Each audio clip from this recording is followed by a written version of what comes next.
ನಿರ್ಬಂಧಿತ ಜಾಗದಲ್ಲಿ ಅಕ್ರಮ ಕಟ್ಟಡ ನಿರ್ಮಾಣಕ್ಕೆ ಮುಂದಾದ ಬೆಳ್ಮಣ್ ಗ್ರಾಮ ಪಂಚಾಯತ್ ರಿಕ್ಷಾ ಚಾಲಕ ಮಾಲಕರಿಂದ ಗ್ರಾಮ ಪಂಚಾಯತಿಗೆ ಮುತ್ತಿಗೆ. ಕಟ್ಟಡ ಸಾಮಗ್ರಿಗಳ ತೆರವು. ಬೆಳ್ಮಣ್ಣು ಬಸ್ ನಿಲ್ದಾಣದಲ್ಲಿ ಅನಧಿಕೃತ ಬಸ್ ತಂಗುದಾಣ ನಿರ್ಮಾಣಗೊಳಿಸುವ ಗ್ರಾಮ ಪಂಚಾಯತ್ ನಿರ್ಧಾರಕ್ಕೆ ಇದೀಗ ಹೋರಾಟದ ಮೂಲಕ ಕಡಿವಾಣ ಬಿದ್ದಿದೆ. ಲೋಕೋಪಯೋಗಿ ಇಲಾಖೆಯ ಅನುಮತಿ ಪಡೆಯದೆ ಕಟ್ಟಡ ನಿರ್ಮಾಣಕ್ಕೆ ಮುಂದಾದ ಬೆಳ್ಮಣ್ ಗ್ರಾಮ ಪಂಚಾಯತಿಗೆ ಭಾರೀ ಮುಖಭಂಗವಾಗಿದೆ. ಕಾರ್ಕಳ ಪಡುಬಿದ್ರೆ ರಸ್ತೆ ನಿರ್ಮಾಣದ ವೇಳೆ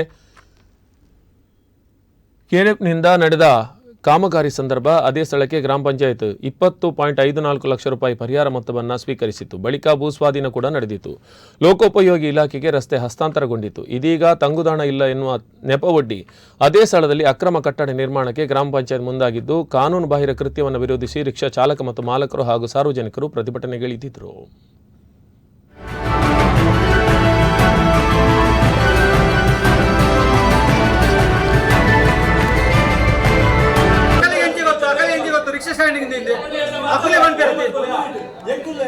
ಕೆಲವು ವರ್ಷ ತುಂಬೆ ಮೂಲೆ ಹಚ್ಕೊಡ್ತೀವಿ ಬೇಕಾದ್ರೆ ತುಂಬಾ ಬಿಡು ಬಸ್ ಚಂಡೆ ತಗಡ್ ಮಾಡುವ ನೀವು ಇದ್ದಾಗ ದಾಳ